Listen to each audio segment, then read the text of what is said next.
Então, pessoal, voltamos, né, para dar continuidade ao nosso trabalho. Vamos voltar a falar sobre os genes e as características hereditárias. Mas tá tudo bem com vocês? Então, vamos dar sequência, né? Vamos fazer nossa aula, nossa terceira aula semanal. Sejam todos muito bem-vindos. Em nosso livro, né, voltamos lá para a página 19, vamos seguir até a página 23. Genes e as características hereditárias. Olha aí. Aqui, né, nessas figuras, representando aí os genes, uma, uma representação simplificada de 2 dos 7 pares de cromossomos homólogos de uma célula de ervilha estudada por Mendel. Vocês lembram que nós falamos na aula anterior que a ervilha tinha 7 cromossomos, né? O lugar em um cromossomo onde um gene está situado é chamado loco. Um par de cromossomos homólogos apresenta genes que atuam nas mesmas características e nas mesmas posições. Por exemplo, no primeiro par da figura está o loco de um gene para a cor da semente, em 2 cromossomos homólogos. No outro, para a forma da semente. Então, fica em um lugar para a cor da semente, já para a forma da semente é em outro lugar. Os dois. Em cromossomos homólogos, pode haver formas ou versões diferentes de um mesmo gene. Essas diferentes versões são chamadas alelos. Assim, em um dos cromossomos da figura, essa figura aqui, né, ao lado, por exemplo, há um alelo do gene para a cor da semente, que determina a cor amarela, apresentado pela letra V maiúscula, e no loco corresponde ao cromossomo homólogo a um alelo que determina a cor verde, que é representado pela letra minúscula. Então, olha aqui, o dominante é o amarelo e o verde.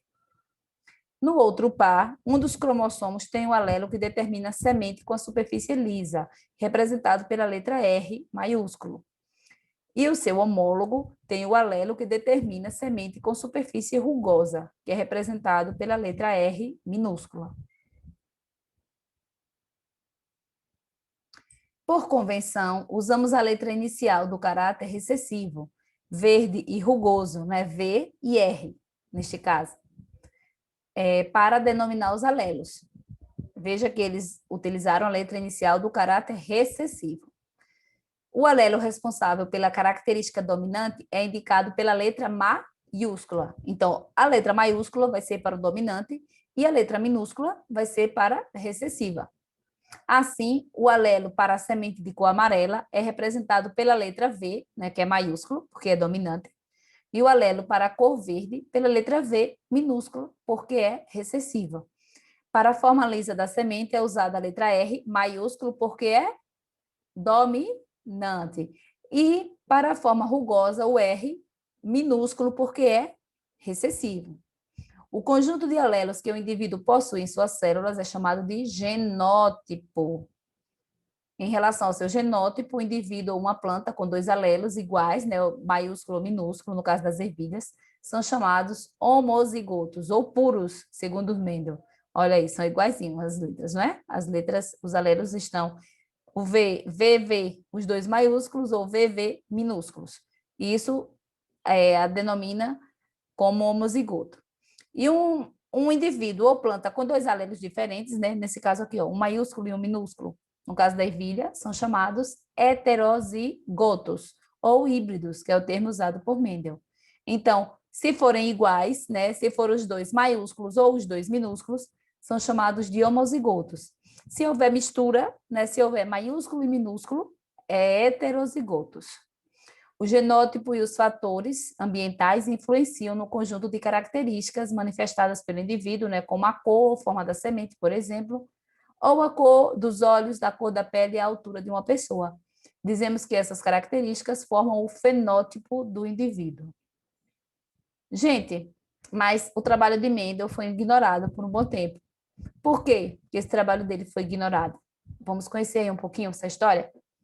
O trabalho de Mendel permaneceu ignorado pela comunidade científica por mais de 30 anos. Para alguns historiadores, isso ocorreu porque as descobertas de Mendel foram ofuscadas pela polêmica acerca do livro A Origem das Espécies, de Charles Darwin. Vocês verão mais adiante. Outros consideram que os agrônomos da época estavam mais interessados em resultados práticos do que nas generalizações estatísticas de Mendel.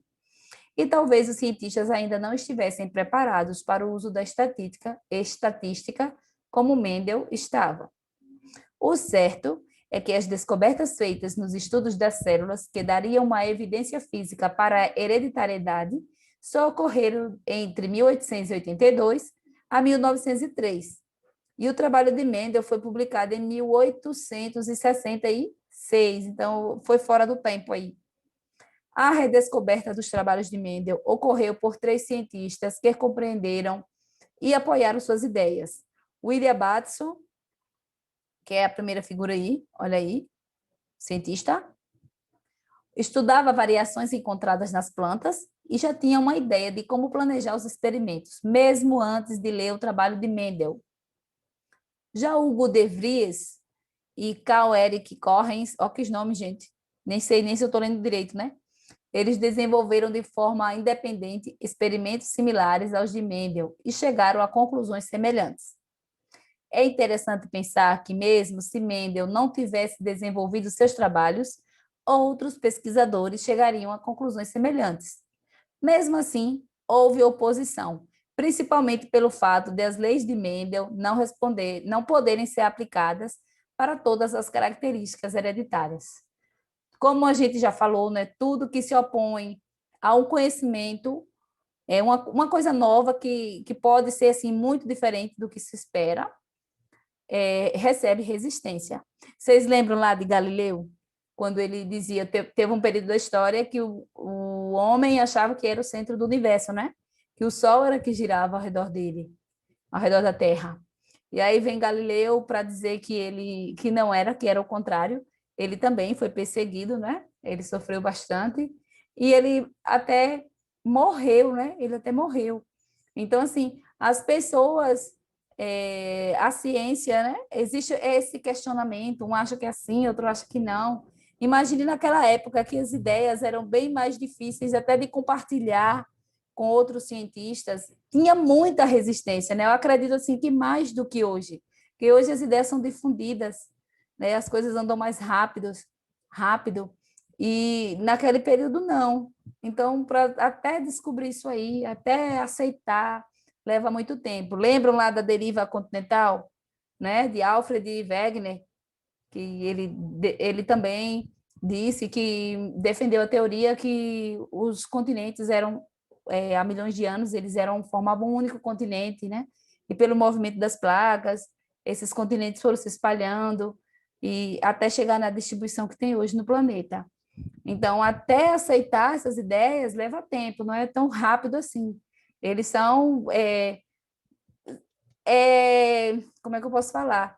Eles vão ser rebatidos, vão ter suas ideias rebatidas, né, a todo custo.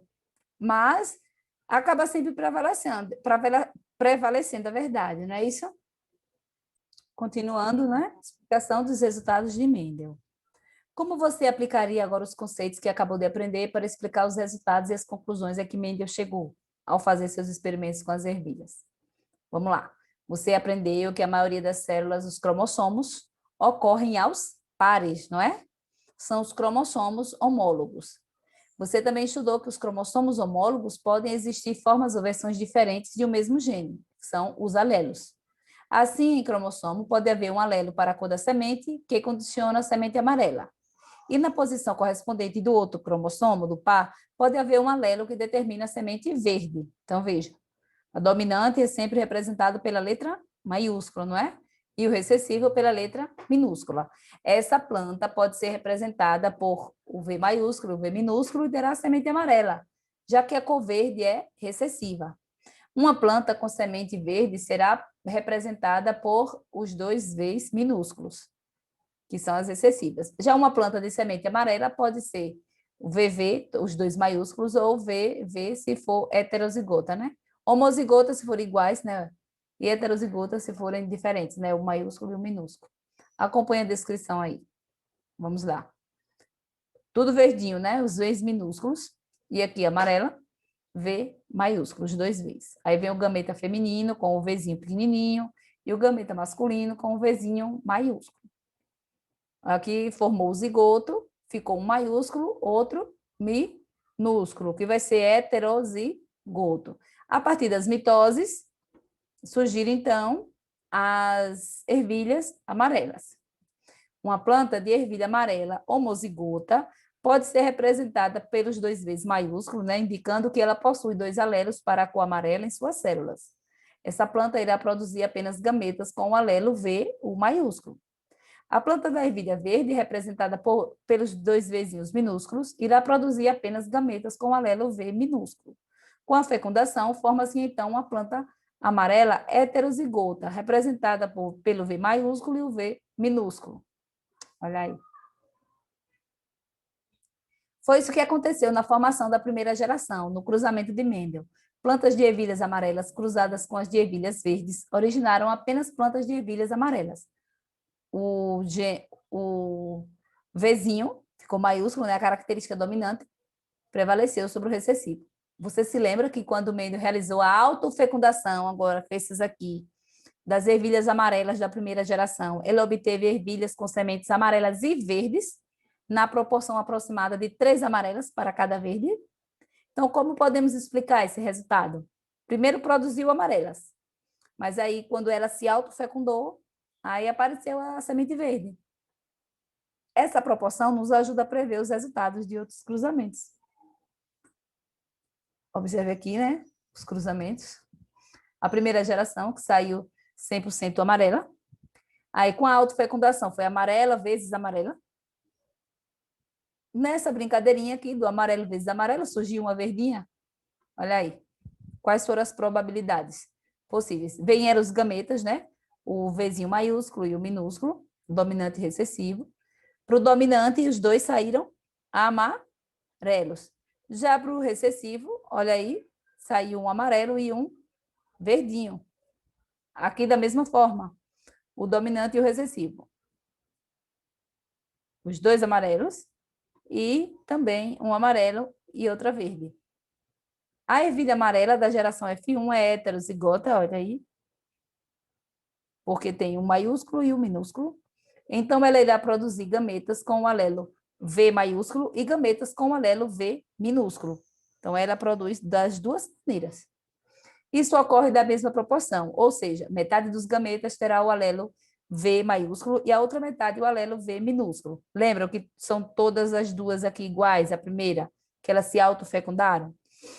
A autofecundação de uma planta equivale ao cruzamento entre duas plantas heterozigotas, porque foi assim que elas saíram, heterozigotas.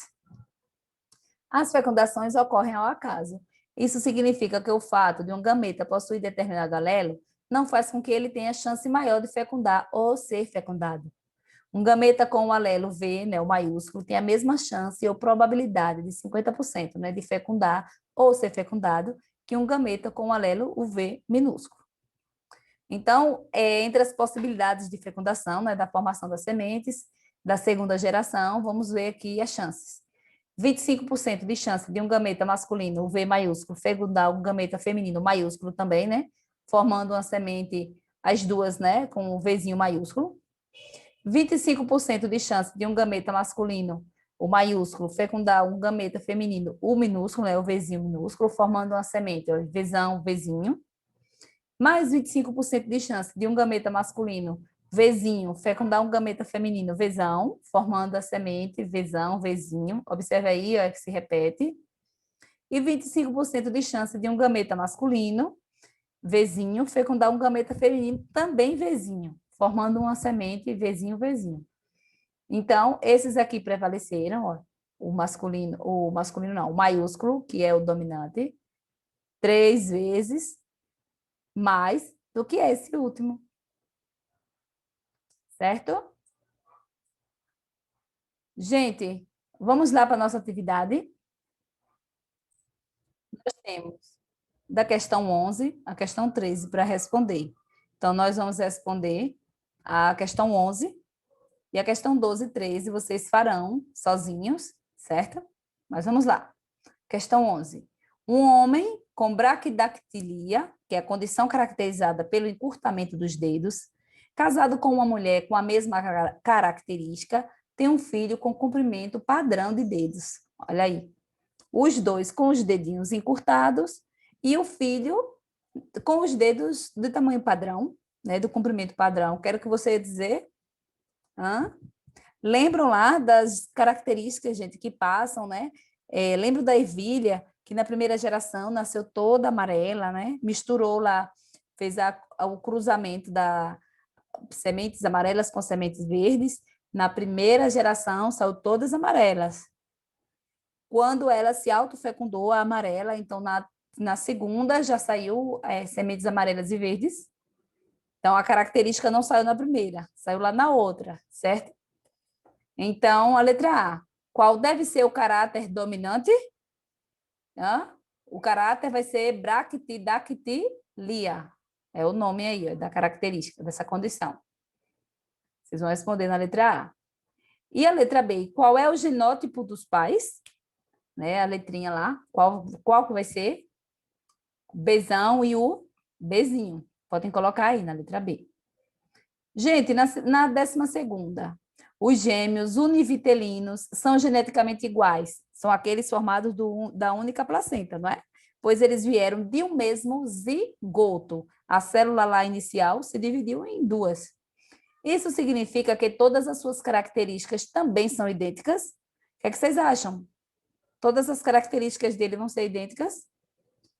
Hã? Pense aí direitinho. A questão 13, em seu caderno, indica a opção falsa. Aí está falando de genótipo e fenótipo. Vocês têm que lembrar o que é cada um deles para poder dar essa resposta. E lembrando que vocês devem marcar a opção falsa, certo? Não vai ser a correta, é a falsa, e é só uma. Então, boa sorte. Espero, né, que vocês tenham conseguido acompanhar aí a nossa aula. E na próxima semana a gente já vai dar assunto novo, né? Mas é na mesma linha, falando aí sobre Mendel, sobre a genética, então a gente dá continuidade, tá certo? Então tenham uma ótima semana e fiquem com Deus. Tchau.